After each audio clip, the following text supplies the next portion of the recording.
नमस्कार, सार्वमंथन न्यूज महाराष्ट्रमध्ये आपलं स्वागत. पाहुयात आजची सविस्तर बातमी. सर, प्रफुल्ल लोढा जे गिरीश महाजनांच्या निकटवर्ती होते त्यांच्यावरती आता गुन्हा दाखल झालेला आहे पॉस्को अंतर्गत आणि काही हनी ट्रॅप संदर्भात काही गुन्हा दाखल झालेला आहेत. नेमकं काय प्रकरण आहे, काय सांगाल? प्रफुल्ल लोढा हा एक सामान्य कार्यकर्ता होता. एक 7-8 वर्षापूर्वी, म्हणजे आर्थिकदृष्ट्या अत्यंत कमजोर वर्गातला. नंतर त्याचे राजकारण्यांचे संबंध आले, गिरीश महाजनांचे संबंध आले. त्या माध्यमातून तो बऱ्यापैकी आता 50-60 कोटी रुपयाचा मालक आहे असं म्हटलं जातं.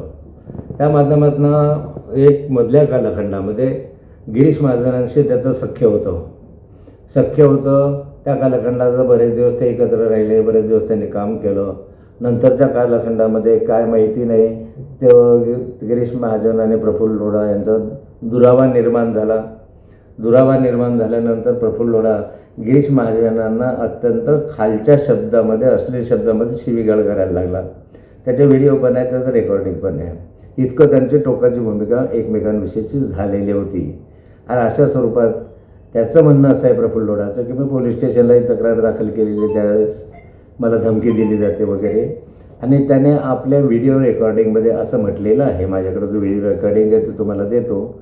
तो म्हणतो की मला ब्लॅकमेल करू नका, मला जर केलं तर म्हणे मी पोलीस स्टेशनला गुन्हा दाखल केलेले, आपला तक्रार दाखल केलेलीच आहे. एक बटन दाबलं तर सारं उघडकीस येईल. आणि त्याबरोबर तुम्ही ट्रायडन हॉटेलला माझे किती 3 महिने माझे पाय चाटत होते, पाय धरत होते, हे मी सगळ्या जगाला सांगेल की याने ट्रायडन हॉटेलला काय काय केलं, ती क्लिप मी तुम्हाला देतो. आता यामधून मधल्या कालखंडात इतका दुरावा झाल्यानंतर अलीकडच्या कालखंडामध्ये प्रफुल्ल लोढाला या ठिकाणी भारतीय जनता पार्टीमध्ये प्रवेश दिला गेला. ते माननीय मुख्यमंत्र्यांच्या उपस्थितीत. त्या ठिकाणी ते फोटो पण आहे. त्याच ठिकाणी गिरीश महाजन पेढा भरवतानाचे फोटो आहे. याबरोबर अशा वेळेस असं काय चमत्कार घडला की त्या इतक्या टोकाची भूमिका शिवाय देत होता. तो म्हणे तुमचं सगळं काढेल, एक बटन दाबलं सगळ्या देशाला समजेल तुम्ही कसे आहात वगैरे वगैरे, जे त्याचं रेकॉर्डिंगमध्ये आहे ते. आणि असं असतानासुद्धा असं एकाएकी काय चमत्कार घडला की ते एकत्र आल्यानंतर मुख्यमंत्र्यांच्या हस्ते त्याचा प्रवेशही झाला. तो संशोधनाचा विषय आहे. पण गेल्या 7-8-10 वर्षामध्ये त्याच्याकडे प्रॉपर्टी 50-60 कोटीपर्यंतची गेली कशी आहे याची चौकशी करण्याची गरज आहे ना. कदाचित हा ब्लॅकमेल तर करत नव्हता, ब्लॅकमेलमधून तर पैसे मिळत नव्हते, अशा स्वरूपात संशय शंका घ्यायला जागा आहे. त्यामुळे आता त्याच्यावर अंधेरी इथे MIDCला आणि साकीनाका पोलीस स्टेशनला गुन्हे दाखल झालेले आहे. म्हणजे अंधेरी भागात गुन्हे दाखल झालेले आहेत. त्या गुन्ह्यांमध्ये एक गुन्हा जो आहे तो एका अल्पवयीन मुलीवर बलात्कार केल्याचा पॉस्कोच्या अंतर्गत गुन्हा आहे. आणखी अन्य फोटो काढले वगैरे, असलेले फोटो काढले वगैरे, असा एक गुन्हा.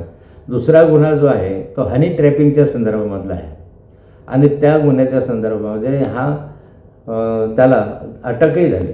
अटक होऊन त्याला आता काय कदाचित जामीनसाठी तो प्रयत्न करतो आहे.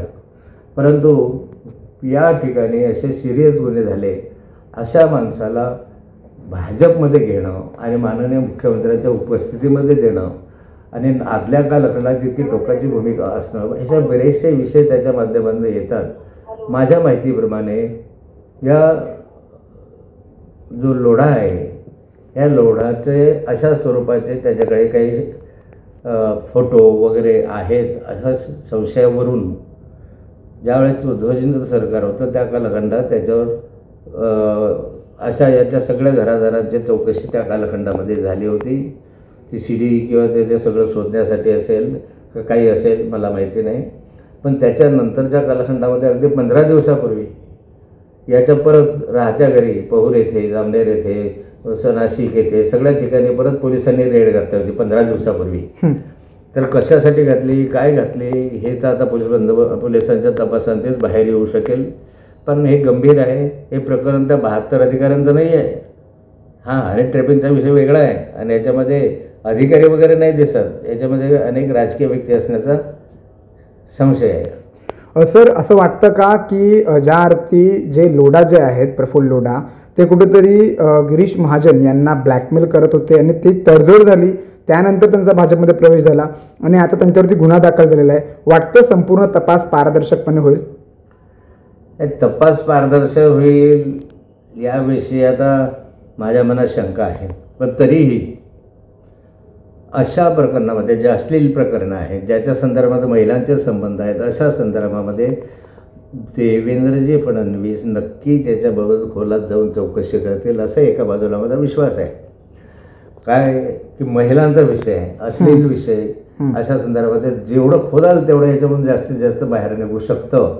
म्हणून माझी विनंती आहे देवेंद्रजींना की याचा तपासासाठी SIT स्थापन करावी, त्या माध्यमातून खोलवर जावं आणि हे सगळे पुरावे, त्याचा प्रफुल्ल लोढाच्या आधीच बोलणं, संभाषण, त्याच्याकडे काय पुरावे आहेत ते बघणं. तो म्हणतो माझ्याकडे पुरावे आहे असं त्यांना त्या म्हणतोच आहे तो त्याच्याकडे, आणि ते पुरावे त्याच्याकडनं घेणं, त्याच्याकडनं काढणं, आणि त्या पुराव्यामध्ये कोण कोण आहे मला माहिती आहे, पण मी दाव्यानं सांगू शकत नाही अशी स्थिती त्याच्यामध्ये आहे. ओके, धागेदोरे वाटतं गिरीश महाजनपर्यंत पोहोचलेले असतील किंवा पोहोचू शकतात तपासामध्ये? मी आज असं म्हणू शकत नाही, परंतु पोलिसांनी तपास करत असताना सर्व अँगलने तपास करावा अशी माझी रिक्वेस्ट आहे. सार्वमंथन न्यूज महाराष्ट्राला लाईक करा, शेअर करा, सबस्क्राईब करा.